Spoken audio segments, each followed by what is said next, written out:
Саламатсыздарбы урматтуу угармандар, сиздер болсо Марал радиосунун толкунунда бейтарап берүүсүндө угуп жатасыздар. Берүүнү мен Түменбай Абдунабил алып барам.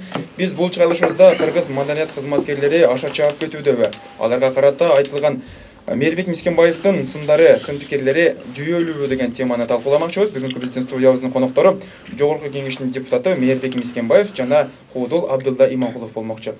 Саламатсыздарбы? Биздин студияга кош келиптирсиздер. Саламатчылык. Мээрбек мырза, анда сизден баштасак. Дегеле мына ошол кыргыз куудулдарына мына 7-апрелдеги биздин баатырларыбызды тамашага алып, алардын абийирин эшикке келтирип атат деген бир сындарды айтып, нараазычылык сөзүңүздү айттыңыз эле. Анан негизи эле биз ал интернет баракчаларында дагы кайсыл тамаша экендиги эч кандай белгисиз экен. Анан ушуга токтоло кетсеңиз, ал тамашаларда эмнелер камтылды эле, кандай шек келген экен биздин баатырларга? Ал тасмада, ал концертте ушул элди, бир элди экиге бөлгөн, түндүк менен түштүккө бөлгөн ырсаптар камтылган. Айда күлө турганда эч нерсе жок. Болгону ошол жерде түштүктө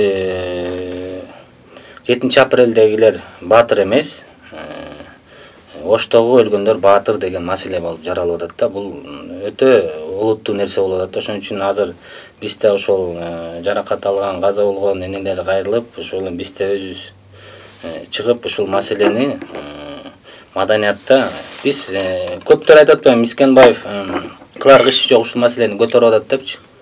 Мен жок, андай эмес. Бул келип ушу бүгүнкүгө келип жарылып аткан учурда биз буга чейин эле айтканбыз, ушул баягы куудулдар десе баардык куудулдарга эмес. Бул ошол Рахман Разук менен Тынар Курманалиевке тиешелүү болуп атат да. Биз айттык, мейли депутаттар сындасын, мейли өкмөт сындасын, мейли саясатчылар болобу, ким болбосун сындасын, бирок ушул 2010 жыл болгон окуянын жарасы эми аягып келатканда ушуну кайра бир жараны козгогулачы, башка нерсени эле айткылачы деген маселеде көптөр айтып атат. Ушул маселе, мен айтып атам, терроризмден да өткөн олуттуу нерсе болот. Анткени бир алакандай кыргыз элин түндүк түштүккө бөлүп атканы өкүндүрүп атат да. Ушул маселе боюнча менде тиешелүү органдарга кайрылып, ушул маселени азыр карап жатат. Буну биз сотко чейин апарып, өзүнүн жазасын алып, будан кийин мындай кайталанбасын деген нерсени айтып атабыз. Анда Абдулла мырза, биз буга чейин мына сиз айтып кеткен жогорудагы Тынар Курманалиев жана Рахман Разыктарды чакыралы дегенбиз, бирок алар концерт иштерине байланыштуу чет жерде жүргөндүгүн маалымдашты. Мына ошол куудулдардан өкүл катары Абдулла мырза келип турат. Абдулла мырза, айтсаңыз анда, Мискенбаевдин азыр айткандары канчалык түрдө негиздүү? Дегеле бир куудул катары сиздер элдин биримдигине бир себепчи болушуңуз да керек да. Биринчиден мындай, Мээрбек ошол концертке барып алып айтса жакшы болмок. Болбосо мен көргөн жокмун, мен ал концертке барган жокмун. Кече ыз ичүү башталгандан кийин мен видеону көрдүм. Ал жерде мындай деп айтылат. Оштогу деп атат. Рахман Разыков анчалык оору элек. Оштуктар, Ошто деген сөздү оштуктар деп айткыдай. Анчалык оору элек ал. Мен билем да, мен атайын көрдүм. Ошон үчүн ал айтып атат. Оштогу деп атат. Оштогулар баатырлар деп атат. Баатыр эмеспи деп атат. Эми мындай да, Таласта болгон окуяны Таласта болду деп айтабыз. Аксыда болгон окуяны Аксыда болду, Наарында болгон окуяны Наарында болду деп айтабыз. Шайлоонун бүткөнүнө жарым жыл болсо дагы мандат талаш эмгичекти аяктабай атканын жогорку кеңеште болуп атат деп айтабыз. Элдин турмушу күндөн күнгө ылдыйлап, мамлекет күндөн күнгө карзы өсүп атканы өкмөттө болуп атат деп айтабыз да. Ал жерде мен көрдүм, андай сен оштук, анан сен башка жактык деген сөз жок. Оштогу болгон окуяга деп атат. Ал эми жанагы Тынар менен Берки баланын ойноп атканын көрдүм. Негедир баатырлар көбөйүп кеткен жокпузбу деп атат. Эми алар сатираны сынды ар ким өзүнүн акылына жараша кабыл алат. Ошол эле кыргыз эл баатырлары мына жерде түрүлөрү азыр толтура Ал сатирада менин түшүнүгүм боюнча сен баатырсың. Sen mamleketlik mınday nemege yesin. Sen ayalına batır bolbo. Göçöde жүргөнгө batır bolbo. Очередте турганга batır bolbo деген маанide айтылып атат. Мен бүгүн көрдүм аны. Мээрбек сен тактап көрсөң оштогу деп атат. Оштуктар деген жок да. Деген жок да. Кандай дейсиң? Эми Абдылда мырза, мен отуруп кылар ишим жокмун, айтып аткан жокмун. Булушууга чейин бышып келген, туурабы? Жок, мен шегим бар. Ошо кыларга ишиңер калбай калып анан бизге асылып атасыңарбы деген ойдо кетип атабыз. Мен сизге кошула албайм, Абдылда мырза. Сиз ошол жерден коюп, азыр калыстык айткан ордуна кайра сиз дагы буну ырбатып атасыз да. Жок, мен калыстыгын айтып атам. Жок, анда сиз калыс айткан, мен калп айтып калам, анда кандай бул? Аны эл өзү тандабасын. Сенин дагы бир сөзүң да бар экен. Буларга эл келбейт, фирмалар аркылуу билет таркатып, анан концерт коюп атышат депсиң, туурабы? Жок, ошол сөзүң чынбы? Чын. Эгерде эл келбей аткан болсо, ага эле анча эмне күйүп кеттиң. Сен дагы бир сөзүң кетип атат.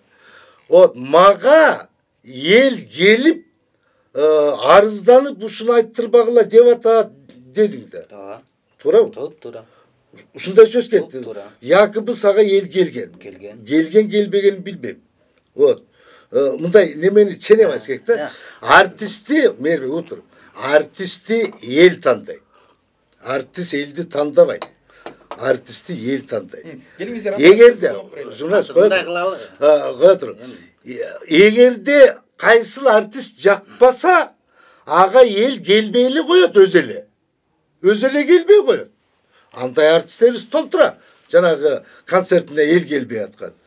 Эгерде ошондой боло турган болсо, анда кандай? Сага баргандар жалаң акылдуулар. Биз ай сайын, почти ай сайын концерт берип атабыз. Мына мен кече эле январдан немесинен кийин Борончо көз 5 күн Ошто, 2 күнү Жалал Абадта, 2 күн Бишкекте концерт бердик, анша экен. Анда демек кандай? Бизге келип аткан элди келесоолору келип атабы?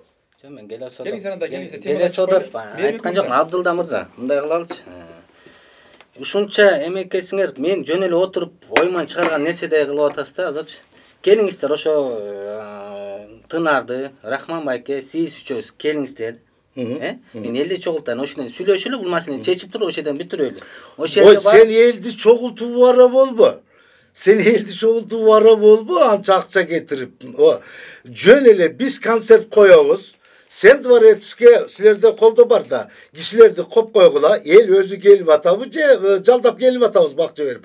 Ошол концертке келген элдин алдына чыгалы, мейли регион неме болбойт, мейли Таласта, мейли Көлдө, мейли Нар, мейли Ош, мейли Жалал Абад, мейли Чүйдө. Мына мен эртең Оштода, Жалал Абадта да концертим бар. Жакында Нарынга да барам. Мына 7-8-inde дворецте коем Бишкекте. Келгиле дагы анда ошо жерден көрөлү. Элге сен да чык.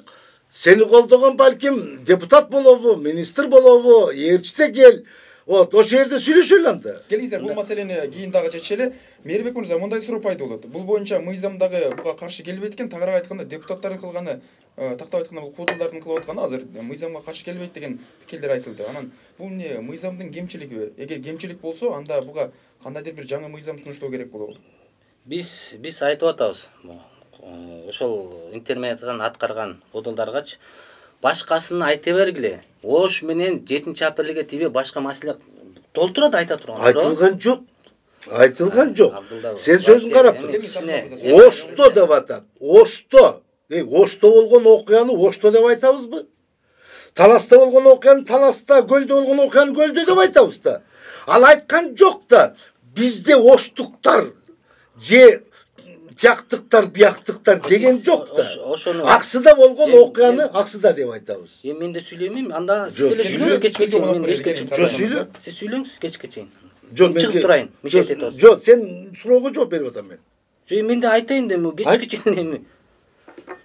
Биз айтып атабыз, ошону эле экөөнө тийишпегилечи, жараны аягып келатканда ушу Ош окуясы менен апрель окуясын кагыштырбагылачы, башка нерсени айтып, мына мен айткыла, мына мен азыр соц сеттерде айтып атат.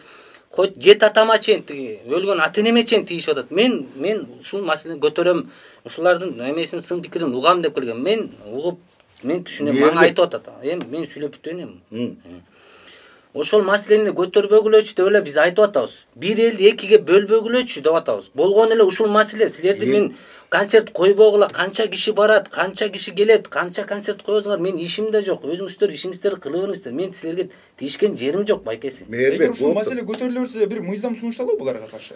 Биз азыр ушул боюнча мен да карап атам. Ушул боюнча бир элди бөлүп жарган боюнча бир мыйзамдарды карап, мен өзүм азыр аракетимди кылып атам да. Бул боюнча. Абдулла мырза, эгер бул мыйзам кабыл алып калса, анда сиздерге чектөөлөр кыйынчылык жаратпайбы? Жо, мындай да, кече дагы бир депутат менен мен телефондо сүйлөшүп калсам айтат, Өзбекстанды карабайсыңар, эгерде ушундай сөз оозуңардан чыкса, Каримов эмне кылат эле силер дегенде менде сөз айтылды. Урматтуу депутаттар, урматтуу эл өкүлдөрү, силер айтып койгулачы, биз кайсыл мамлекетти карап түздөнөлү? Кытайдыбы же Өзбекстандыбы? Биз кайсыл мамлекетте жашап атабыз? Сөз эркиндиги, демократиялуу, эркин мамлекетте жашап атабызбы же башкабы? Бул биринчиден. Экинчиден, Мээрбектин сөзүндө жүрөт. 7 апрель боюнча, 7 апрелдеги окуяларга күйүп-бышып, ошол революционерге тийишпейбиз. Мен айтайын деген, 7 апрелде кырчындай өмүрлөр кыйылды. Чүрөктөй келиндер жесир калды. Чырактай балдар жетим калды. Отурат азыр. Сот 6 жыл болду. Сот жыйынтыгына чыга элек. Бек Борбиевди айткан жери бар экен Мээрбектин. Вот Минскиге барып, Бакиевке барып ырдап келген деген. Урматтуу калайык калк, урматтуу эл журт, мындан 2 жылы мурда Роза Исаковна Отунбаева официалдуу түрдө мойнуна алды. Бакиевди биз кетиргенбиз. Биз кетирбесек окуя дагы уланып кетет эле. Деди, мойнуна алды. Убактылуу өкмөттүн мүчөлөрү айтып жүрүшөт. Ал Отунбаеванын жекече чечими болчу деп жүрүшөт. Кое тур. Айланайын Кудай. Азыр күйүп кеткен болсо Мээрбек. Ошондо Отунбаева кетирип атканда убактылуу өкмөттүн мүчөлөрү эмнеге кыйкырып чыккан жок? Муну бул кетирем деп атат. Бир чара көрөлү. Алып калалы. Жоопко тарталы. Деп эмнеге ошондо айтпай кетирип бирдиңер деген маселени Мээрбек, сен эмнеге көтөрбөй атасың азыркыга чейин? Кетиргендер күнөөлүү эмес, барып ырдап келгендер күнөөлүү болуп, алар кылмышкер болуп калат экен дагы, кетирип биргендер кутулуп кетет экен. Мейли, Жаныш Бакиев качып кетиптир. Аны кашайып кармай албай калсыз. Кармап алып, түрмөдө камап отурган Акмат Бакиевди ким кетирди? Муну эмнеге айтпайсыңар? Жооп берейинби? Айтып бересизби? Мен жооп берейин. Мына, азыр мен жооп берип коюнчу. Мына кудулдар айтып атпай азыр. Биз мына Байке да айтып атат. Биз кайсы мамлекетте жашап атабыз? Биз демократия, биз чүт эле өздөрүнүн токтогу сатылганга теңеп атат да. Мен ошондо айтып атам. Бакиевдин токтогу сатылганы кылалы деп атасыңар. Анда сүйлөңүз кечи, мен кете берейин анда. Мени укпайсызбы? Сиз сүйлөдүңүз, алма-салмак сүйлөдү. Кыз үчүн баарын баштап коюп, сен кетип калмак белең, сен кетпейсиң. Эми угуп турбайсызбы, сөз бербейсизби? Ошо Бакиевдин убагында, Бакиевдин убагында, ошо Бек болобу, тиги Рахман. Ошондо эл кыйналып, өрттө өлтүрүп, Кыргызды кыйындан өткөн. Бир интервьюну койдуңарбы? Эмнеге койгон жокпуз? Жүрдүңөр го. Акмат, Жаныш аке, Курманбек аке деп. Сен коё. Эми келип ал эми. Мээрбек, сен коё. Мында карагыла. Сен Мээрбек коё. Бакиевдин учурунда, авиабаза менен Американын, муну бул Россиянын базасын биз ошондо ойлоп чыкканбыз. Акаевдин учурунда кадровый саясаттын тескери экенин жана ким акимдер деген сатирада ойлоп чыкканбыз. Эмнеге силер аларды көрбөй каласыңар дагы, эми чыга калса эле көрө каласыңар. Биз бул абройду Акиевдин убагында булар баягы кошо жем жеп, ананы кылып жүрүп, анан эми келип эчтеке болуп жашынакай заман курулуп атканда эми эч ким карабай калса Мээрбек Бакиевдин учурунда мен тырмактай сыйлык алып, кичине тыйын албагандыгым үчүн азыр менин жүзүм жарык. Эгерде мен ошондо бир сыйлык алып эл катары же башка болуп калганда, ошого сыйлык берди эле ошону актай албай атат деп да айтмаксың. Калппы? Айтмаксың. Мен 1000 мертебе Кудайга разы. Мен эч нерсе айткан жокмун, Абдулла байке. Эми сиз мага мындай аргумент факт менен сүйлөңүз. Жок, сен айткан Жок, сен айтканың ошол. Мен сизге бир суроо берейин. Мына азыр айтып атпайбы, Бекборбиев тиякар ырдагандыгы үчүн анан жоопко тартылыш керек деген мыйзамдар көтөрүлүп атат. Анан деги эле бул маданият кызматкерлеринде ошол сыртка чыгып, же болбосо балким Бакиев чакырса, башка чакырса, барып ырдай бере турган бир жолуңуздар барбы? Же болбосо кандайдыр бир мындай чектөөлөр болобу сиздерге? Жолубуз болбосо, Убакыт менен сүйлөйлүм. Азыр суроо мага берилип атат да. Мага берип атат, мен жооп берип коеюн. Мага айтып атат. Жок, бул мага айтып атат. Мен айтып атам. Эгерде Бакиевке барып ырдап келген кылмыш боло турган болсо мыйзамда, анда Ак үйдүн жарымы, артисттердин жарымы камалыш керек. Аларчылеп барып келген жалгыз Бекборбиев эмес. Бүгүнкү күнгө чейин барып келип атышат. Качырып билген кылмыш эмес, учурашып келген, жыгырдап келген кылмышпы. Садам Хусейн өлүп калды, болбосо акчаңды төлөп берем, мен сенин өнөрүңдү жактырам, акчаңды төлөп берем, келип ырдап кетчи десе, мен эмнеге барбайт экенмин. Рахмат. Келиңиз, Мээрбек мырза, сиз бул маселеге кандай карайсыз? Бул маселе боюнча мындай болот да, мына булар азырда Алдымбек байке да айтып атат да, мында акчасын төлөсө бара берет. Анда мен акча төлөйм, таласка барып фасол чогулткыла, баарыңар. Чогулуп алып, мен акчасын берейин. Яйлана, мен тыйканмынбы? Сен анда, мен фасол акчасын төлөсө барабыз деп атпайсыңбы? Акчасын төлөп, намыс деген болуш керек. Сен айыр болуш керек. Акчасын төлөмөк түгүл, башыман ылдый алтын куюп берсең дагы ал колуман келбейт. Мага фасол чогултуш, картошка багыш, башка кылыш келбейт. Мал кайтарыш да келбейт мен. Менин алдыма 15 койду эртең менен салып берип, кечке чейин жайып кел деп жайытка жөнөтсөң төшкө. Кечинде 15 койду да таппайсың, мени да таппайсың.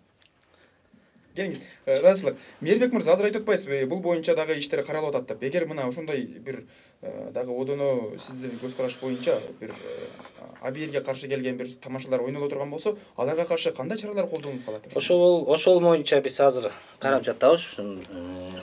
Мен ойлогом, бир маданият министринин астына бир цензураны караган бир ишмерлер барбы, же ушу штат барбы десем, анын да карай албайт экен. Аны маданият министри карай албайт, аны жогорку кеңеш карайт. Конституцияны мыйзамды өзгөрткүлө, Өзбекстан бололу.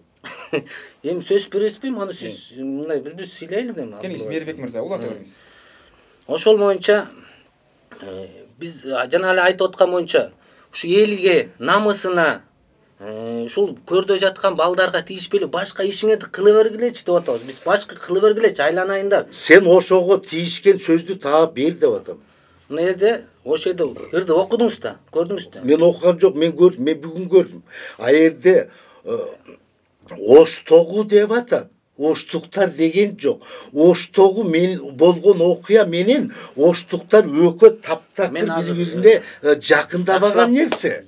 Эгер мисалы мейли эми кылып атса, эгер сиздин 7-апрелде балаңыз бар да, каза болсо, эми каза болбосун да, аман-эсен болсун балаңыз, тенчсиздик болсун. Каза болсо, мен барып алып ушинтип тигинде мындай деп көрдө жаткан балаңызга сиз кандай колдоо кыласыз? Бергиле. Анын бетин Кудай сактасын. Аны сизде просто ошол башыңыздан мен азыркы иштеп аткан турган президентке каршы агитацияда жүргөндөрдүн биримин. Мен Алмаз Шаршенович президент болбосун, башка болсун дегендердин эң алдыңкысы болчумун. Эгерде азыр кимде ким неме Атамбаев мөөнөтүнө мурда кетсин деп митинг кылып чыкчы болсо, мен аларга кошулбайм. Бардык нерсе бийлик Конституциянын мыйзамдын негизинде шайлоо менен өзгөрөт. Кимиси болсо дагы мага жакпайбы, сага жакпайбы, кебанда эмес. Ал элдин атынан шайланган президент. Вот, ага келип тополонго келип мен аны жазабайм. Мен мыйзамдын кулумун. Мыйзамды сыйлабагандан биз качан оңолобуз? Биз мыйзамдын кулу болгондо гана оңолобуз. Абдулла мырза, мындай суроо пайда болот. Эгер мына Мээрбек мырзанын айтканына таяна турган болсок, элдер сиздердин тамашаңыздардан кээде мына наразылыктар да пайда болот экен. Балким эгер биз чындыгында эле элдин адамдары болсок, кээ бир тамашаларга чектөө коюп турбуз. Мен чектөө коюла турган сатираны ойноп көргөн эмесмин. Ойнобон. Эгерде кимге мен жакпачы болсом, алар жөн эле келбей эле коет. Элдин берген наказы ошол.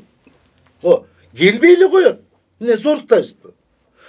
Депутаттар элди машине уюштуруп, колуна акчасын берип, чайпайын уюштуруп, анан чогултат.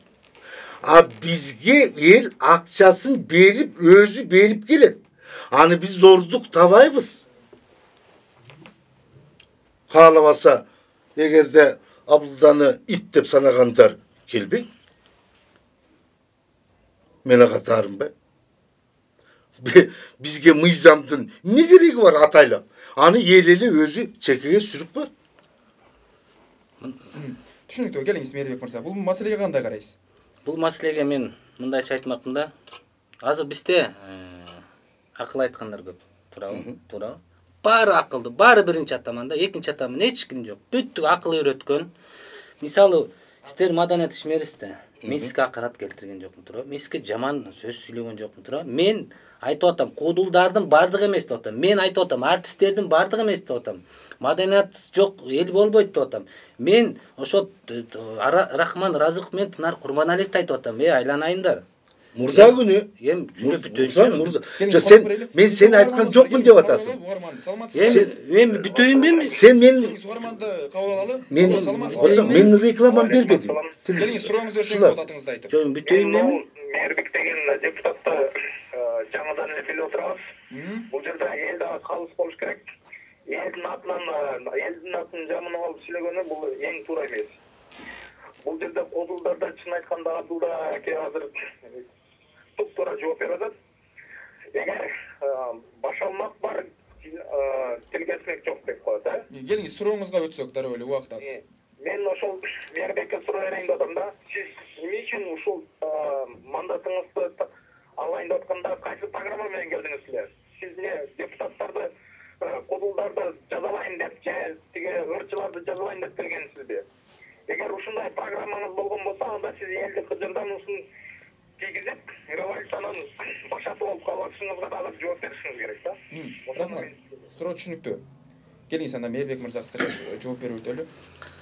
Эми азыр соцсетлерде да көрүп атабыз, туурабы? Депутаттын баягы кылар иши жок деп. Мындай үстүрөөк түшүнүп атат да элдерчи. Мындай тереңирээк түшүнгүсү келсе да түшүнбөй аткандар көп да. Эми менин программам демек элдин баары келесо? Эми айтып бүтөйүнбү мен? Эми бериңизди. Келиңиз, жооп берип коелу, Абдулла мырза. Жооп берип коеюн эми. Сөзгө коноп берели. Программам эл үчүн иштейин деп келгем да. Мен эл үчүн иштейин деп келип, мен да ушу бир эл шайлаганда мен жөн эле көчөдөн келип алып отуруп алган жерим жок да. Мен да электорат эл шайлаган да. Анан келип ушу элдер келип ушул маселени коюп, кризис, жерге келсин, алар токтоп турат. Мейли.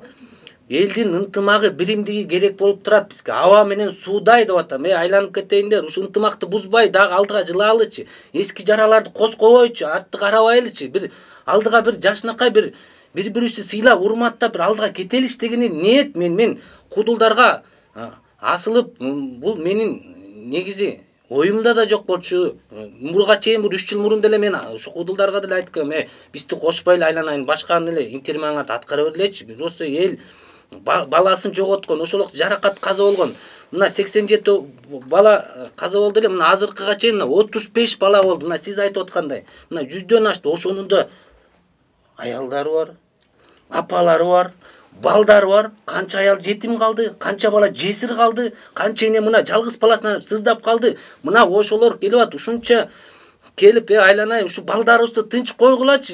Эми кетти, эми ушу эл үчүн кетти, эми тынч эле коюп ишиңерди кылгылачы деп мен ошо маселени айтып атам. Мен кудулдар менен же кудулдар менин атам өлтүргөн эмес, же мага бир жаман сөз кылган эмес, просто мен ошону айтып атам.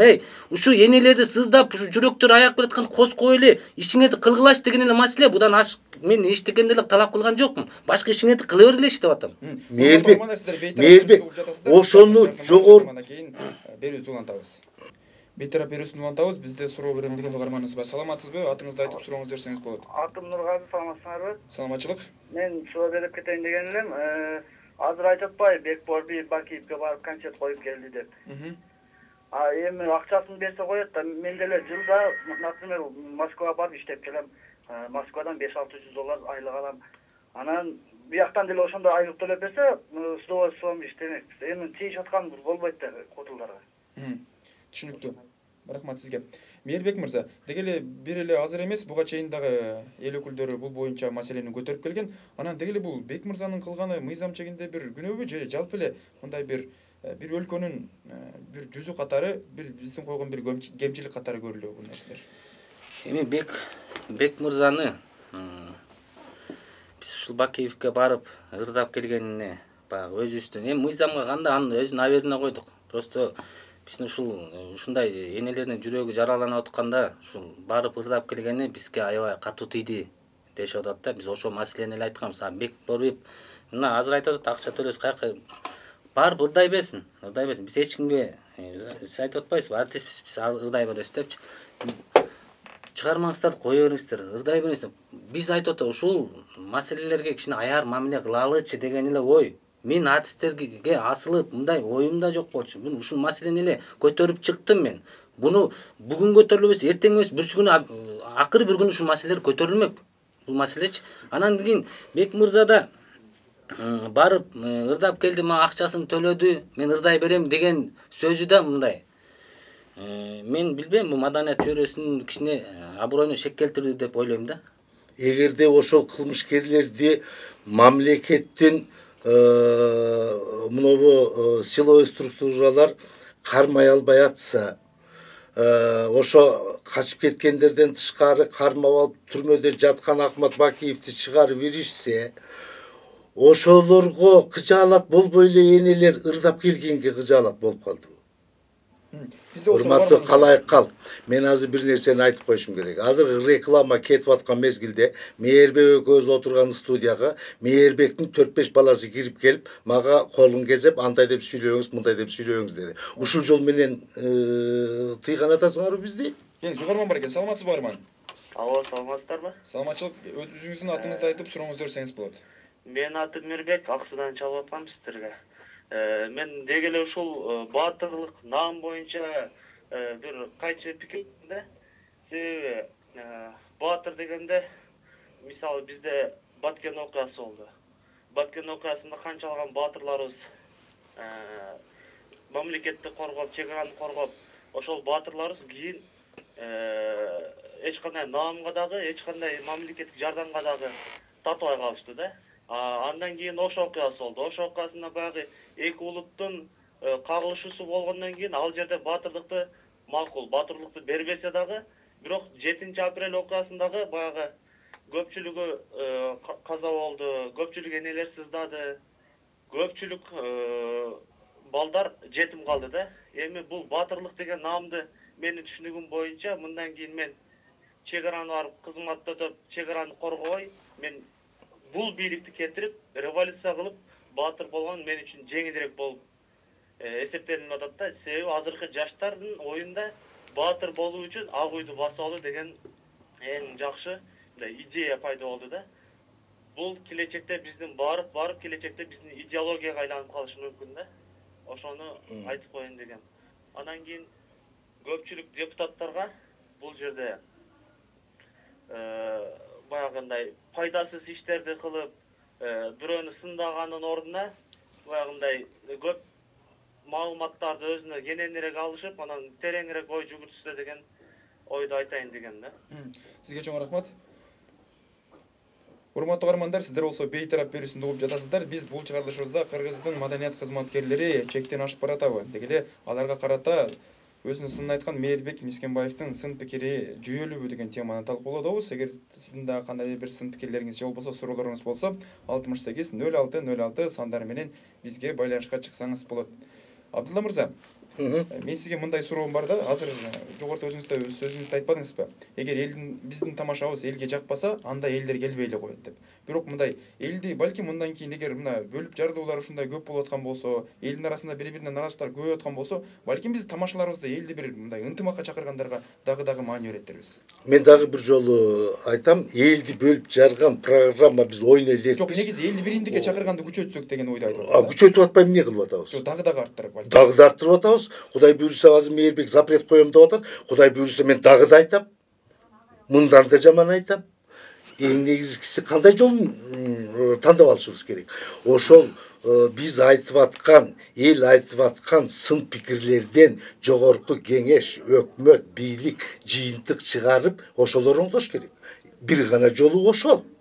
Бир гана жолу ошол. Мынакей 7 апрелде канча балдар өлдү, бечаралар, канча келиндер азыр сыздап отурат.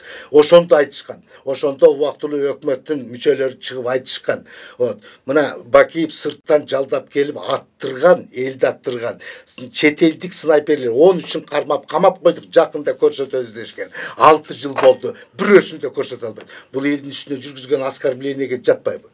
Же Мээрбек ошону айтпайлыбы, баягы снайперлерди алып чыкпайсыңарбы? 7 апрелдегилердин күнөөсүн албайбы, соттун жыйынтыгына чыкпайлыбы деп парламентте неге айтпайт? Бизде болсо угарманыбыз бар экен. Саламатсызбы? Алло. Келиңиз, атыңызды айтып сурооңузду берсеңиз болот, угарман. Бишкектен Жаныбек. Мен Бишкектен Жаныбек. Түшүнүктүү. Келиңиз, сурооңузду бериңиз. Мен бу Абдулда Аксакалга бир ой айтайын дедим эле. Жаныңыздагы радионун үнүн кичирейтип алыңыз. Аксакал киши болуп калды. Мен рулде баратам өзүм. Эми бул депутат иним туура айтып атат. Мындай кичине мындай акырындык менен сүйлөш керек. Ана мен мынтем деп эле ушу элди бөлүп жарып эртеден бери сөз бербейт. Же укпайт. Ушундай гана жакшы болсун. Siz meni jek görsöңүз, sizdin kolunuzda jakpay kalsam konsertime kelbey koyuңuz, boldu. Бул Абдулла мырза, бул бир элди да, бул сизге жакшы мамиле менен айтып атты. Концертиме келбей койду, бул туура эмес, кылып атасыз азырчы. Жок, жакпай калдыңыз деп атпайбы? Жакпай калсам келбей койсун концертиме, болду. Аксакал катары деп атат. Эми бирдеме болсо эле концертиме келбей койду. Коркуткандар ошол ушунча куудулдар, ушунча мадан, ушул Бек, Мели, Рахман, тынар баарына ушунча гений экен, ушунча акылдуу, жогорку кеңешке келбейсиңерби аны? Бир кара. Келгиле, иштегиле. Келгиле, мен бут тосуп атабы, бирөө бут тосуп атабы. Өткөн бут тоспой эмне болуп атат? Сеникинде акчабыз жок, ошон үчүн келе албайм. Бул бир неме. Өткөндө sen айтасың, мен сизди айткан жокмун, тигилерди айтып атам деп атасың, туурабы? КТР менин өткөндөгү концертимдеги рекламаны кош берип атат. Биз баарыбыз жиндибиз деген. Берип атат. А билесиңби неге биз баарыбыз жиндибиз? Биз баарыбыз жиндибиз, СДПКга добуш беребиз деп атып, арасында сени байкабай алып келип алдык. И все. Демек жиндибиз. Келиңиз, Абдулла мырза, сөздөргө келсек акырындан. Мына эгер сиздерге мындай мыйзам кабыл алынып калчу болсо, мындан кийинки деги эле сиздердин кадамдарыңыздар кандай болот? Эгерде мындай, мен азыр ачык эле айтып коеюн. Мындай жол болушу мүмкүн. Мыйзамды кабыл албай эле, башка кылбай эле, ар кайсы театрларга, ошо маданият мекемелерине тапшырмалар берилет. Себеби мен кечинде телевизордон көрүп калдым, сахналарга видеолорду коюп атабыз, камераларды коюп атабыз деди. Булар ошо залдарды бербей коюшу мүмкүн. Мыйзамды жазып анан элге кабыл алуучу болгондон көрө, эгерде ошондой шарт болуп калса, биз эшикке коебуз. Аппаратты эшикке коебуз дагы, концертибизди ошол жерге коебуз. Себеби дегенде бизде башка тандай турган жолубуз жок. Не кылабыз башка? Биз мамлекетке берсек берип келебиз. Биз аренда, башка реклама тигинде мындайга оңбогондой акча төгөбүз. Оңбогондой акча төгөбүз. Вот. Биз кантип жашайбыз? Биз мисал үчүн эртең мага ушундай жол тозула турган болсо, мейли Жалал Абадта, мейли Оштобу, мейли Көлдөбү, мейли Нарындабы, мен апарам дагы аппаратты театрдын алдына коем дагы, ошол жерде концерт берем, башка жолум жок. Келиңиз Мээрбек мырза. Ал ар кимдин өз эрки. Мен айтып атам, ушул жана сөзүн башында айткан бул маданий митингдерчи ушунча нааразы, ушунча уктурбайсыз. Мен угуңузчу айланып кеткен байкеси. Жыйынтыкты алыңыз, убактыңыз. Ушунча нааразы экенсиңер, депутатка, ушунча бийликке бир апайсың чыккыла, площадка боз тигип жаткыла, микрофоңарды койгула, айткыла ошол жерден. Камайсыңар да. Анда мен концерт коем деп атсам, сен митинг кыласың дейсиң. Мен митинг кылбайм, мен концерт коем. Мындан кийинки кадамдарыбыз кандай болот? Бул маселе Мен бул кадамдарыман кандай гана сын пикир болбосун, кандай гана мен жет атасыма чейин айтпасын, мен бул ишимди аягына чыгарам. Ушу Рахман Разыков, Тынар Курбаналиевтерди ушул элди бөлүп жарган үчүн кылмыш жоопкерчиликке тартылган мен болгон аракетимди жумшайм. Анткени мени да эл шайлам, көчөдөн келген бала эмесмин. Анан кийин артистпиз, анан кийин куудулбуз айтат десе эле айта бергенде болбойт. Кичине чекте болуш керек, кичине бири-бирин сыйлаш керек, элди сыйлаш керек. Анан кийин күлөт десе деле күлө турган нерсени да мындай элге мындай бир жакшы бир сатыраларды койсоңор да болот да. Обязательно бирдеме болсо эле депутаттар жаман, бийлик жаман. Эми ошол калып мейли деп койсо, эми көрдө жаткан касылды. Белдин ылдыйынан айтканыңарды мен унчуккан жокмун. Мейли ал булар өз айыбын. Эми көрдө жаткан балдарга тийиш эмнеңер калды? Эмнеңер бар? Эмне акыңар барбы? Же эмне алар силердин атаңарды өлтүрдү беле? Эмне мынча өчсүңөр деген эле маселе меники. Мээрбек, күлкү качан пайда болот, билесиңби? Билесиңби? Айтыңыз. Күлкү ошол эл өзү көрүп, башынан өткөрүп аткан окуяларды айтканда гана пайда болот. Значит, силерге ошол революцияда өлгөн балдар, жаракат алган балдар күлкү экен да силерге. Мен ушундай түшүнүп калдым. Значит, күлкү экен да силерге. Сен эмнеге 7-апрель ошолорду күлкү деп атасың? Ким айтты аны?